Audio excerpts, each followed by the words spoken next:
I'm Jessie. And I'm Jackie. And we're a part of the 2023 CTRLALTDH Admin and Communications team. I'm Arya. I'm Jackson. I'm Jessica. And we are the promo and marketing team. Hi, my name is Kevin, and I'm a part of the web design team. My name is Arya. I was part of the design and branding team. My name is Jessica, and I was also part of the design, branding, and marketing team. Hi, I'm Olivia. Hi, I'm Jackson. I'm Jackie. I'm Jessie. And we are the editorial team. So what is CTRLALTDH? To me, CTRLALTDH is an open source, student-run, anti-establishment movement that looks to make publishing easy and free for CTS students here in Guelph. CTRLALTDH is a fully online undergraduate journal run by a culture and technology course at the University of Guelph. CTRLDH is a student peer-reviewed journal. We decided to go with the topic of pop culture through the 2000s for the journal theme. It gives students an opportunity to present their work to a more public audience. We are both fourth-year students in the Culture and Technology Studies program, and to me, it's just sort of how humans take technology in today's society. Yeah, we often study the technological aspects and how it integrates into society.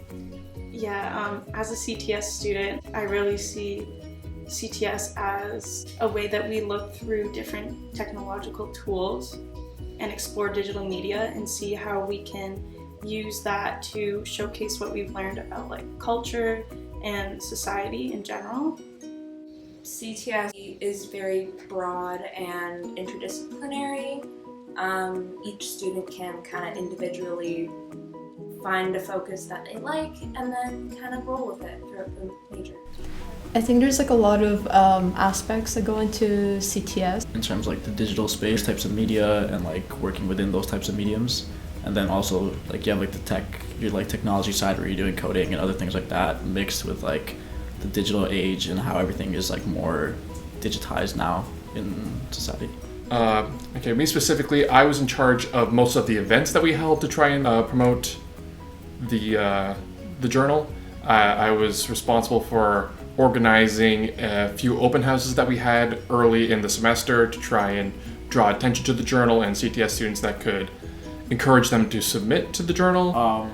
Me and Jess also helped with the Instagram and just creating like posts so that there'd be some content for us to post on Instagram and engage more students through social media.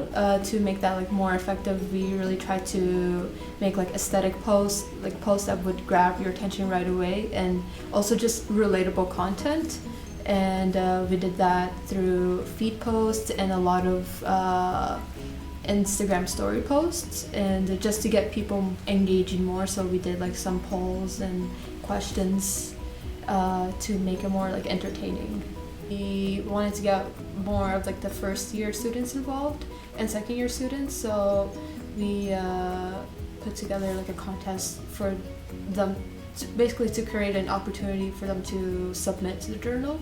Also, we went to like CTS 1000 class and just had a whole presentation over there as well, promoting the contest to just try and get them more engaged, adding like an in-person sense to it. My major responsibility within the web design team was to maintain and update all existing information on the front end of the website PubPub. Updating information and uploading content from students is also one of the responsibilities. So PubHub is a front-end software, really friendly to users, and it's very convenient to host CTS students' works. It functions as an archive. If you aren't familiar with PubHub, this is what it looks like from the front end. So this is what PubPub looks like on the front end. You're greeted with 7 tabs to look through. Click on the About tab, and you can read up on what CTRLALTDH is. You can read through the journal's policies and ways to contact us.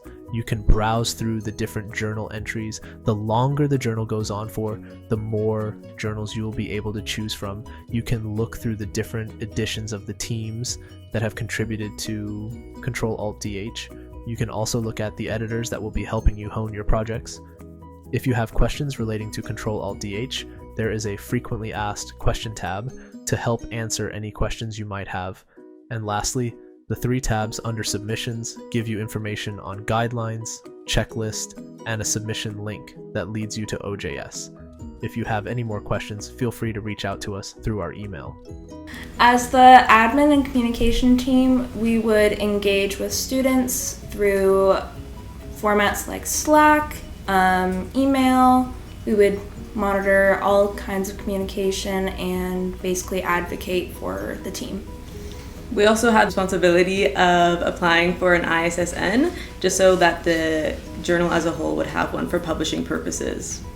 The admission team had the responsibility of being the first point of contact with the peer reviewers, as well as the in-between messenger between the authors and the reviewers. So the editorial process was a big job for all of us. First of all, when each different team finished a task, they would send it to our Slack channel, and one of us or multiple of us would look through it, and we would make sure that like things that were going on Instagram were polished, looked aesthetically nice, and the captions were easy to read. We also overlooked OJS, so for any submissions coming in, we would see them first, sort of go over them, and then we would send them off. We would look through all the submissions, and we created a criteria of submissions. We looked for just like, does it follow the topic that we outlined? Is it neat, nice? Like clarity, grammar, we all look for those things. We would decide if it would be good to go in the journal or not. If we decided yes, it would be sent to peer review. You did make a series of guidelines for the peer review to follow to make sure that it was up to standard, make sure that it was in-depth analysis and not too shallow or skewed by bias in one way or another. So make sure it was actually properly reviewed. So to update like a journal's website and like stay updated, I think it's important making sure it has like a clean look to it. Yeah, just a clean overall aesthetic, so it's like pleasing for whoever's like on it to just scroll through and just navigate everything. Just keeping up with design trends, just focusing on like the font, color schemes, even the logo, updating it if it's needed, maybe just adding like some small tweaks, adding pictures, just adding things like, so it's not just completely words, you know, there's like different pictures that also represent the theme and like give somebody like a good scope of what they're trying to read and how like it's correlated or whatever. OJS is the open journal system. We chose to use it because it's just very easy. Students would submit their work through there and it would immediately come to our side. And within OJS, there is like a column which has unassigned work, and editor at large would assign like the submissions to different editors on the team, and once they're assigned, they move to the assigned, and then they'll be reviewed, and then within OJS you can send the work to the peer reviewers and then get the work back. So OJS is basically like the editor hotspot where everything that needs to get done happens all in that one space before it goes and gets published onto PubPub. I have high hopes for CTRLALTDH. I'm anticipating a lot of growth in the next few years. I hope to see it become renowned within the Guelph local community and eventually inspire other institutions to adopt this program as well, where it's a student-led free journal publishing initiative. And I hope that we as Guelph and other institutions can come and collaborate together to form a larger body of student-run, free-to-publish journals. I hope that the journal will expand into something that all CTS students feel they can get involved with. I'd also like to see it grow into a platform for where CTS students, or maybe even eventually other students as well from other disciplines, can share their work, get it published to some degree, even if it's not necessarily by the most professional of means, still as a way to get their work out into the world, begin feeling comfortable with that, and it can be a stepping stone to more professional work where they can begin sharing with employers that they have had published work at some point in the past, and which can help their resume as well. As the Culture and Technology Studies program grows, we hope that the journal would grow as well. Just we'd get more students involved as well as more diverse topics and themes to discuss.